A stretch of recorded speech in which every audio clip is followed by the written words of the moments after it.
Morning students, welcome to online classes conducted by St. Vincent School and College. So students, this is your third assessment, you know very well. And now I am taking you chapter 11, our constitution. You know very well, in our country our constitution is very important because it is necessary to govern a country very well. Okay? तो किसी भी country के लिए वहाँ का जो constitution है बहुत ही इम्पोर्टेंट होता है. इसीलिए फर्स्ट ऑफ ऑल मैंने ये चैप्टर जो है 11 लिया है, जिससे कि आपको आपके कॉन्स्टिट्यूशन का नॉलेज पहले हो सके. ठीक है. Now look at the book. The rules और laws according to which a country is govern from its constitution means जो रूल्स या लॉज जो बने होते हैं वो किसी कंट्री को अच्छे से चलाने के लिए क्या होते हैं, वही हमारे कॉन्स्टिट्यूशन में होते हैं. और उन सबको जो एक फॉर्म्ड वे में जब किसी जगह पर लिखा जाता है तो उन्हें क्या बोलते हैं, constitution. Having a constitution is a way of making sure that those who govern a country do not just what they please and decision they take must follow the constitution. और कॉन्स्टिट्यूशन बनाने से ये होता है कि कोई भी अपनी मर्जी का कुछ भी नहीं कर सकता. कहने का मतलब है कि सबकी अपनी फ्रीडम होती है, लेकिन कोई कुछ गलत करने लगे उस कंट्री के लिए जो कि बेनिफिशियल ना हो, हार्मफुल हो, ऐसा कुछ करने से जो क्या होता है, डरता है. क्यों? कॉन्स्टिट्यूशन के लॉज और रूल्स को फॉलो करते हुए वो उस कंट्री में रहता है, जिससे उस कंट्री में सब लोग एक ही रूल्स पे चलते, कोई अपने प्राइवेट या पर्सनल रूल्स नहीं बनाता कंट्री को चलाने के लिए. And decision they take must follow the constitution. और कोई भी कुछ डिसीजन लेता है, चाहे वो कोई पॉलिटिकल जगह हो, चाहे वो कोई भी सोशल जगह हो, वो कॉन्स्टिट्यूशन को ध्यान में रख के दिया जाता है. The writing of our constitution. अब अपना जो राइटिंग है कॉन्स्टिट्यूशन का, मतलब अपने देश का जो कॉन्स्टिट्यूशन है वो कैसे लिखा गया, किसने लिखा है, उसके बारे में. Just before we get independence the people elected a body called the Constituent Assembly and gave it the task of discussing and deciding upon our constitution. The Constituent Assembly then formed a committee to prepare the constitution. The committee was headed by Dr. Bhimrao Ambedkar. It studied the constitutions of many countries and came up with one that would suit us. The constitution prepared by the committee was discussed and approved by Constituent Assembly. It finally became our constitution on 26 January 1950. We say we adopted our constitution on this way, which we call our republic. और जैसे just before we gain independence, जब हमने independence gain की, जब हमें स्वतंत्रता प्राप्त हुई, तो उसके पहले क्या था, the people elected a body called the constituent assembly. और जो पीपल थे वो कॉन्स्टिट्यूएंट असेंबली के रूप में एक किसी इंसान को सेलेक्ट करते थे and gave it the task of discussing and deciding upon our constitution. और उनको ये डिसाइड किया कि उन लोगों को पूरी जो कमेटी डिसाइड करेगी वो उस कॉन्स्टिट्यूशन के बारे में डिस्कसन करेगी और कैसे लिखना चाहिए, उसे किस तरह से उसमें रूल्स होने चाहिए, कौन कौन चीज़ों को इंक्लूड करनी चाहिए, उन लोगों ने डिस्कस किया. जिसमें जो हेड कौन था, डॉक्टर भीमराव अम्बेडकर. उन्होंने कई देशों का कॉन्स्टिट्यूशन पढ़ा, उसके बाद जो हमारी कंट्री के लिए आवश्यक है उतने पॉइंट्स को उसने ऐड किया और उसको पूरे सीरीज वाइज लिखा. उसके बाद उसको सब लोगों ने पढ़कर जब उसको श्योर किया कि हाँ यही हमारा कॉन्स्टिट्यूशन होगा, उसमें कई लोगों की सहमति हुई, फिर उसके बाद उसको लागू किया गया. कब? Finally became our constitution on 26 जनवरी 1950. 1950 26 जनवरी जो हम लोग अपना रिपब्लिक डे मनाते हैं, उस दिन जो कॉन्स्टिट्यूशन है उसको लागू किया गया. A few things about our constitution. अब हमारे कॉन्स्टिट्यूशन में जो मेन चीज़ें हैं वो कौन कौन सी ऐड की गई हैं. Our constitution is the longest written constitution in the world. जो हमारा कॉन्स्टिट्यूशन है हमारी कंट्री का, वो वर्ल्ड में सबसे बड़ा, सबसे लॉन्ग कॉन्स्टिट्यूशन है रिटन. फिर क्या है, democratic Republic. India is a democratic Republic in a republic, the head of the country is a president, not a king or queen. जो इंडिया है वो कैसा है? डेमोक्रेटिक कंट्री है, जिसमें कि जो कंट्री का हेड होता है वो प्रेसिडेंट होता है, कोई किंग या क्वीन नहीं होता है। In democracy the leaders elected by the people from the government. और डेमोक्रेसी में क्या होता है, जैसे हम लोग वोटिंग करने जाते हैं ना, कोई अपने मन से तो आके बैठ नहीं सकता कि आज से मैं आपका प्राइम मिनिस्टर हूँ या फिर आज से मैं आपका प्रेसिडेंट हूँ, आज से मैं आपके यहाँ का मेयर हूँ, ऐसा कुछ होता नहीं है। होता क्या है? वोटिंग होती है। वोटिंग करता कौन है? वहाँ की जनता। इसीलिए जो है उसके द्वारा चुना जाता है वो हेड। इसीलिए यहाँ की इस कंट्री को, अपनी कंट्री को डेमोक्रेटिक कंट्री कहते हैं। The party with the majority of MPs from the government. Indian Union. India is a union of many states. The constitution says that each state will have its own government. India, जो India है, is a union of many states. वो कई states का union है, मतलब India में कई states हैं। The constitution says that each state will have its own government. और हर एक जो स्टेट है उसकी अपनी खुद की एक गवर्नमेंट है। And the whole of India और the Indian union will have the union government, central government. The constitution specifies the job of the state government and the union government. Some of the things that the state government look after law and order, just like police, state transport form. और जो state government होती है उसके under में क्या होते हैं? Laws and orders. और वहाँ की जो पुलिस है, स्टेट ट्रांसपोर्ट है, फॉर्मिंग है, ये सब स्टेट गवर्नमेंट के अंतर्गत आता है। वहाँ की जो हेल्थ है, हेल्थ एंड इलेक्ट्रिसिटी सप्लाई, ये भी सब स्टेट गवर्नमेंट देखती है। फिर देखिए secular country. Hours is a secular country. हम लोग किस कंट्री में रहते हैं? सेक्युलर कंट्री में रहते हैं। इट मीन्स की जो हमारी कंट्री है किसी एक स्पेशल रिलीजन को महत्व नहीं देती। वहाँ पर सारे धर्म रहते हैं। जैसे इंडिया में सारे धर्म रहते हैं, हिंदू है, मुस्लिम है, सिख है, ईसाई है, जैन है, बुद्धिस्ट है, ये सब लोग इंडिया में रहते हैं। इंडिया एक ऐसी कंट्री जहाँ पर बहुत सारे धर्म पाए जाते हैं। नहीं तो कुछ ऐसी कंट्रीज हैं जहाँ पर एक ही धर्म की अधिकता होती है और उस धर्म को सबसे ज़्यादा वहाँ पर मानने वाले लोग होते हैं। लेकिन जो इंडिया है वहाँ पे हर धर्म को महत्व दिया जाता है, किसी भी एक धर्म को सबसे ऊपर नहीं बताया जाता। इसीलिए अपनी कंट्री को हम सेक्युलर कंट्री बोलते हैं। Liberty and equality. हमारी कंट्री में लिबर्टी एंड इक्वलिटी का रूल भी है, जैसे कि सबको अपनी बात कहने की स्वतंत्रता है, सोचने की स्वतंत्रता है। एंड इक्वलिटी, सबको बराबर का महत्व दिया जाता है। जैसे मैंने बताया कि सारे धर्म को अपनी कंट्री में महत्व दिया जाता है। Directive principles. A principle is a basic idea behind something. और जो प्रिंसिपल मतलब जो सिद्धांत होते हैं वो किसी भी चीज़ को करने के लिए उसके पीछे के कुछ न कुछ बेसिक आइडिया होते हैं, उनको प्रिंसिपल्स बोलते हैं। Our constitution asks the government to act and make laws according to certain principles.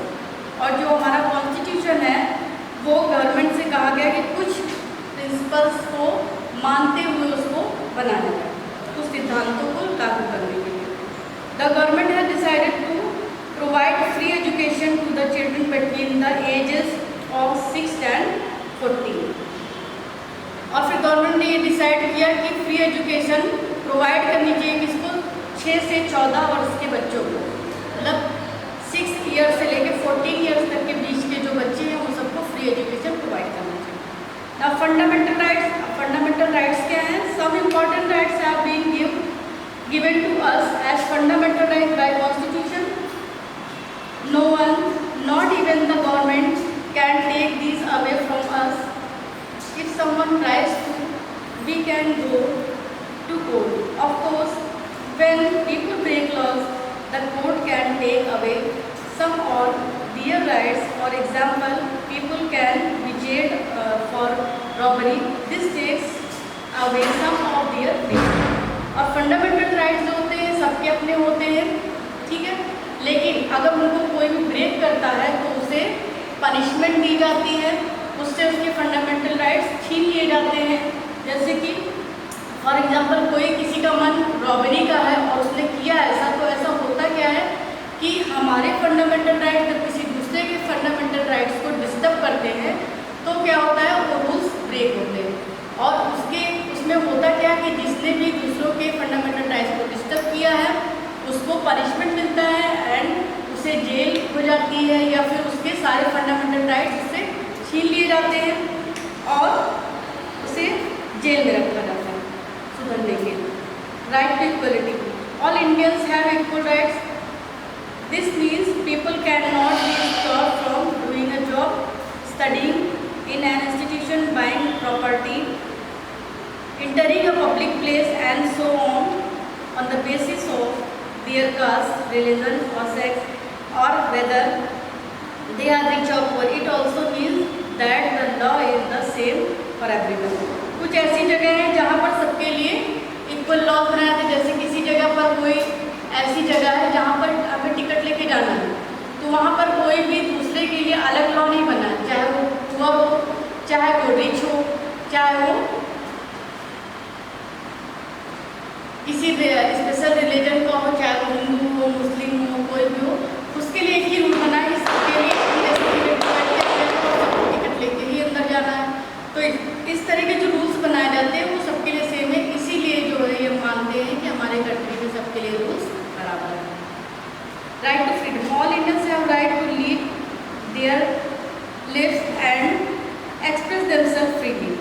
और हमारे इंडिया में सबको ये आज़ादी है कि सब कोई अपनी थिंकिंग को एक्सप्रेस कर सके और उसे लीड कर सके। Right to freedom of religion, everyone can follow the teachings of his, or her religion people can build places of worship and spread their religion freely. और हमारी कंट्री में क्या है कि अपने धर्म को पूरे स्वतंत्रता के साथ आप अपना सकते हैं, उसका प्रचार कर सकते हैं, प्रसार कर सकते हैं और उसके पूजा के धर्म के स्थल बनवा सकते हैं और अपनी शिक्षाओं को लोगों में दे सकते हैं।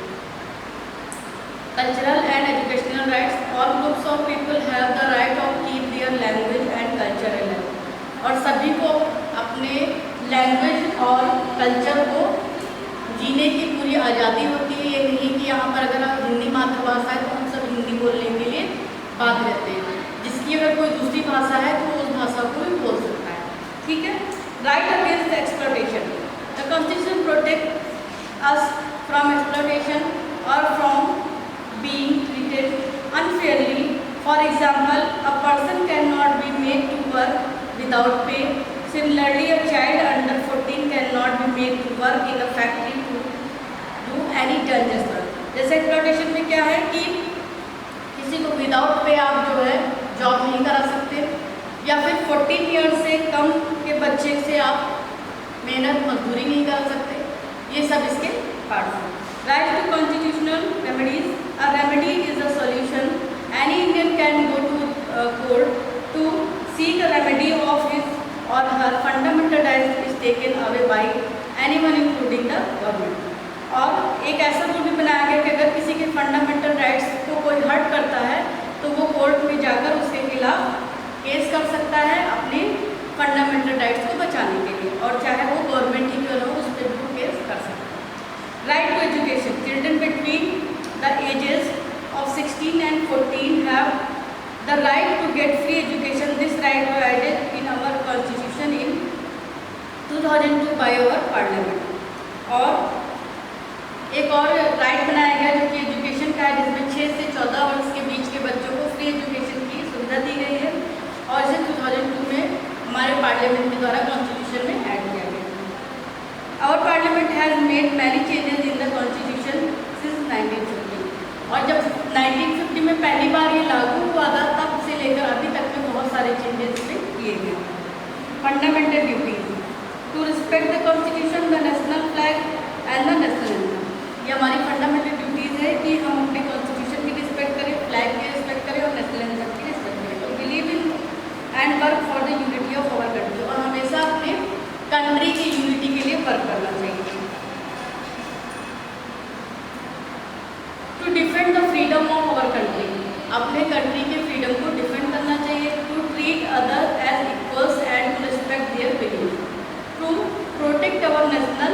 environment, to protect public property. ये सारे हमारी फंडामेंटल ड्यूटीज़ हैं जो कि अपने कंट्री के लिए हमें ये ड्यूटीज़ निभानी है। तो ये अब जो है हमारे देश का पूरा कॉन्स्टिट्यूशन है उसके बारे में है, और कॉन्स्टिट्यूशन हमारी लाइफ में एक बहुत इम्पॉर्टेंट रोल प्ले करता है। हम जिस कंट्री में रहते हैं वहाँ कॉन्स्टिट्यूशन हमारे लिए बहुत इम्पॉर्टेंट होता है, तो आपको इसका नॉलेज होना बहुत ज़रूरी है। इसीलिए मैंने ये चैप्टर पढ़ा है थोरली और इसको एक्सप्लेन किया है, लेकिन एक बार आप लोग अपने घर में इसको ध्यान से पढ़िए, समझिए और जो इम्पॉर्टेंट पॉइंट्स हैं उन्हें लर्न करिए। Now move for the exercises. First of all I have written here your copy work. सबसे पहले कॉपी वर्क में मैंने हमेशा बताया है कि जो आपके देखिए पेज नंबर 60 पे जो न्यू वर्ड्स दिए हुए हैं, तो सबसे पहले आपको अपने कॉपी में न्यू वर्ड्स लिखने हैं। देन आफ्टर शॉर्ट क्वेश्चन में जो फर्स्ट क्वेश्चन है, who is the head of our country? Answer is president. Second, who headed the committee which prepared our constitution? Doctor Bhimrao Ambedkar. Third, in which year did we adopt our constitution? 1950. Fourth, name one thing that the Union government looks after. Defense. Fifth, name one thing that the state government look after. Law and order. And public करके लिखा हुआ police. Law and order को भी देखता है और वहाँ की पुलिस को भी कंट्रोल करता है। Sixth, up to what age do children have the right to get free education? 14 years. Next है आपका answer in detail. First question is why does a country need a constitution? Answer is a country needs a constitution for making easy to govern. Okay. Second, India is a secular country, what does it mean? India is a secular country, that means Indian government does not support any particular religion.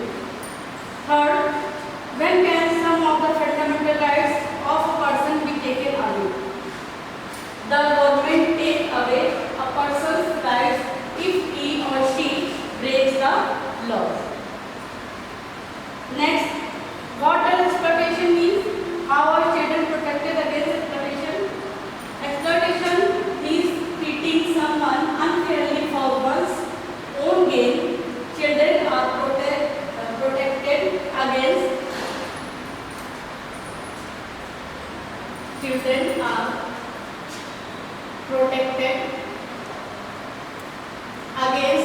exploitation, as constitution does not allow them under 14 to be worker in factories or other dangerous jobs. Next and last is mention any three of our fundamental duties. First is to respect the constitution, national flag and anthem. Next, to believe in and work for the unity of our country. Third, to defend the freedom of our country. तो ये आपकी 3 fundamental duties है। Now look at the book exercises. ये मैंने यहाँ पर mention कर दिया है। उसके बाद आपकी बुक एक्सरसाइजेस जो कि आप बुक में फिल करेंगे। तो उसमें जो फर्स्ट है आपका exercise B, fill in the blank. उसमें आपको जो फर्स्ट फिल करना है the Constituent Assembly, you have to fill assembly was formed to discuss our constitution. Second will be Parliament. Third, MPS. Fourth, fundamental, and fifth is duties. Now look at the exercise C. This is true or false. First is a constitution is a written rule book for the government. This is false. Dr. Bhimrao Ambedkar headed the Constituent Assembly. This is false. The educational right of minorities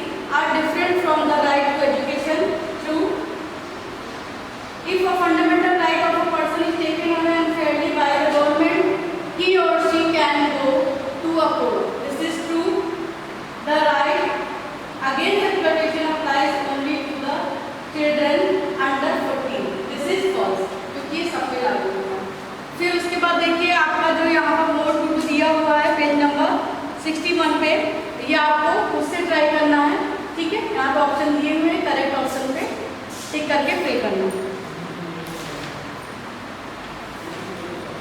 this was your chapter about our constitution. So student, you all have to read it properly at your home and learn it. So stay safe at your home.